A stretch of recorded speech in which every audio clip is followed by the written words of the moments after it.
షేక్ బాజీ గారు ఒకటి క్లారిటీ ఇవ్వండి సార్. మార్చి మొదటి వారం అంటే రేపు నుంచి ఈ మొదటి వస్తున్న వారం రోజులు ఏమైనా కావచ్చు, భారతీయ జనతా పార్టీతో పొత్తులపై ఒక క్లారిటీ వచ్చే అవకాశం ఉంది అన్న ఒక చర్చ అయితే జరుగుతోంది. నిజంగా క్లారిటీ వస్తుందా? మీరు 6 నుంచి 7 ఎంపీ సీట్లు అడుగుతున్నారంటున్నారు. ఆ వార్తల్లో వాస్తవం ఎంత? ముందు ఇది క్లారిటీ ఇవ్వండి సార్, తర్వాత మెయిన్ డిబేట్లోకి వెళ్దాం. ఈ రోజులో నమస్కారం సతీష్ గారు, అదేవిధంగా ప్యానల్ ఉన్నటువంటి మిగతా పెద్దలు కూడా నమస్కారం, గుడ్ మార్నింగ్ అండి. ఒకటి, ఈ రోజున భారతదేశంలో దేశాన్ని సమర్థవంతంగా పరిపాలించగలిగేటటువంటి పార్టీ, అదేవిధంగా ప్రపంచానికి కూడా మార్గదర్శి ఉన్నటువంటి నాయకత్వం నరేంద్ర మోడీ గారి యొక్క సారథ్యంలో భారతీయ జనతా పార్టీ 2019 సాధించిన 303 సీట్లను దాటి 370 సీట్లు దాటించి అద్భుతమైనటువంటి విజయాన్ని చేకూరడానికి సిద్ధంగా ఉన్నటువంటి స్థితిలో దేశంలో ఉన్నటువంటి మిగతా రాజకీయ పార్టీలు ఉన్నటువంటి వ్యక్తులు ఎవరైతే ఉన్నారో వాళ్ళందరూ ఒక కూటములుగా ఏర్పడినటువంటి పరిస్థితిలో కూడా కూటమి నిలబడినటువంటి తరుణంలో నిజాయితీపరులైనటువంటి అనేక మంది వ్యక్తులు భారతీయ జనతా పార్టీ వైపు చూస్తున్నారు, వస్తున్నారు. ఈ రోజున దృఢంగా భారతీయ జనతా పార్టీ నిర్మాణం జరుగుతూ ఉన్నటువంటి పరిస్థితి.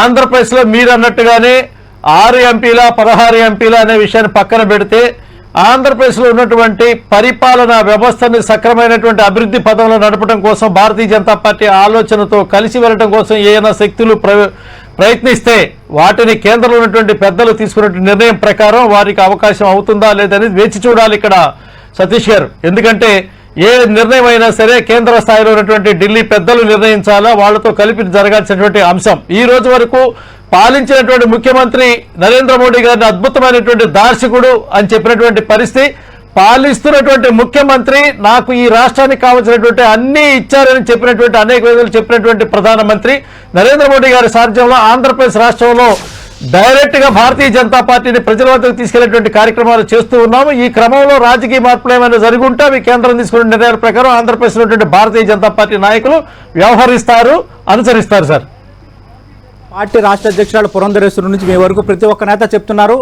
ఇది మీ పార్టీ అంతర్గత వ్యవహారం, నేను కాదనటం లేదు.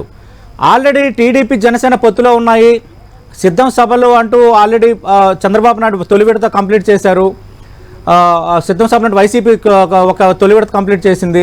త్వరలో మార్చి 10 ఇంకో సభ పెట్టబోతుంది. రా కదలరా అంటూ చంద్రబాబు నాయుడు ఒక తొలి విడత ప్రచారం కంప్లీట్ చేశారు. నిన్న జెండా అంటూ తాడేపల్లిగూడెంలో 2 పార్టీలు ఒక భారీ బహిరంగ సభ కూడా ఏర్పాటు చేశాయి. 2 టీడీపీ జనసేన ఫస్ట్ లిస్ట్ని కూడా రిలీజ్ చేసేసాయి.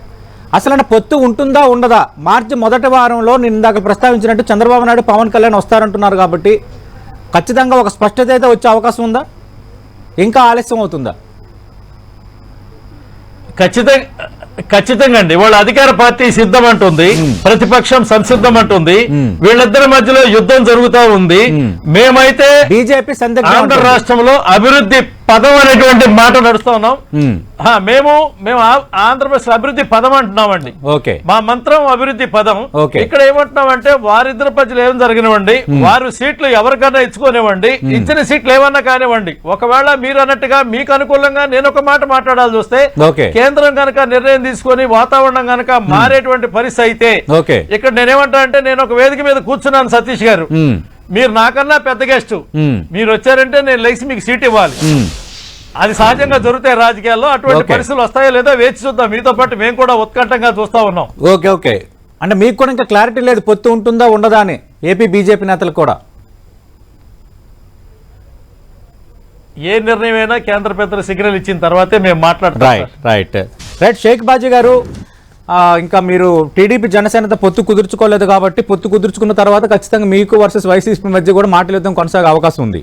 అయితే మొదటి వారంలోనే స్పష్టత వచ్చే అవకాశం ఉంది. భారతీయ జనతా పార్టీ ప్రధానంగా 6 నుంచి 7 ఎంపీ స్థానాలపైన ఎక్కువగా పట్టుబడుతోంది అనేది బాగా ప్రచారం జరుగుతోంది.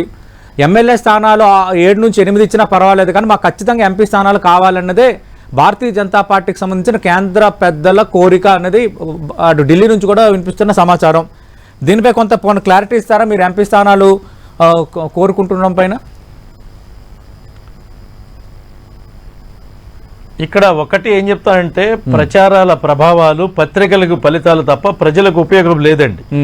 ప్రజల ఓట్లు ఎటువైపు చేయాలనేటువంటి క్రమంకి వచ్చినటువంటి పరిస్థితిలో ఇప్పుడు దాకా మీరు ఇచ్చినటువంటి అవకాశంలో వాళ్ళిద్దరు మాట్లాడుతున్నటువంటి తీరుతెన్నులు చూస్తున్నటువంటి శ్రోతలకు అర్థమవుతుంది, మాకు కూడా అర్థమవుతుంది ఏంటంటే ఆనాడు ప్రజావేదిక కూల్చిన దగ్గర నుంచి నేడు రాజమండ్రి జైలు వరకు వీళ్ళిద్దరి మధ్యలో జరిగింది యుద్ధమేనండి.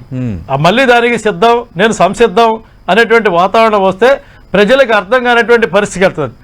దేశంలో పరిపాలిస్తున్నటువంటి భారతీయ జనతా పార్టీ ఆంధ్రప్రదేశ్ రాష్ట్రంలో అవినీతి కుటుంబ వ్యతిరేక పాలన వ్యతిరేకంగా ఏదైతే సబ్కా సాత్ సబ్కా వికాస్ సబ్కా విశ్వాస్ సబ్కా ప్రయాస్ అనేటువంటి విధానంతో భారతీయ జనతా పార్టీ పోతుంటే అభివృద్ధి చేసుకుంటూ లక్షల కోట్ల మౌలిక సదుపాయాలు ఇస్తూ ఇద్దరు గతంలో ఉన్నటువంటి చంద్రబాబు నాయుడు గారు కానీ ఈనాడు ఉన్నటువంటి జగన్మోహన్ రెడ్డి గారు ఇద్దరితో కూడా కోఆర్డినేషన్ చేసుకుంటూ బ్రహ్మాండమైనటువంటి పాలన ఇస్తున్నటువంటి కేంద్రం రాష్ట్రంలో డబుల్ ఇంజిన్ పాలన కావాలనేటువంటి ప్రయత్నాల్లో భారతీయ జనతా పార్టీ ఉందండి. ఇవాళ మీరు అన్నట్టుగా పొద్దు పుడిచిందా లేకదా అనేటువంటి లెక్కలకు వస్తే అది తేల్చే వ్యవహారం కేంద్ర చేతిలో ఉంటే రాష్ట్రంలో ఉన్నటువంటి పరిస్థితుల్లో ప్రజలు ఆలోచించాల్సింది ఏంటంటే యుద్ధాల సిద్ధాల మరింత పోరుల.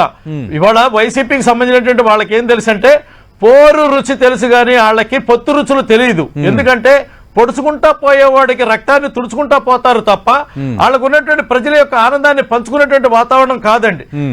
మేము మా బాబాయిని చంపారా లేదా లెక్కలు ఆయన చెప్తా ఉంటారు, మీరు మీ మాంగారిని చంపారా లెక్క అంటే కుటుంబ సభ్యులను చంపారా, జనాన్ని చంపారా, రాష్ట్రాన్ని చంపారా, వ్యవస్థలను చంపారా, ఆఖరికి మీరు యుద్ధం చేశారా, మీరు జైలుకి వెళ్ళారా, మీరు బెయిల్కి వెళ్ళారా, ఈ కోర్టులకు వెళ్ళారా, ఆ కోర్టులకు వెళ్ళారా, ఈ గొడవలు తప్ప తర్వాత సాధించింది ఏమీ లేదండి. రాజీవ్ గారు, అభివృద్ధి కావాలంటే ఆంధ్రప్రదేశ్ రాష్ట్రంలో బీజేపీ ఐడియా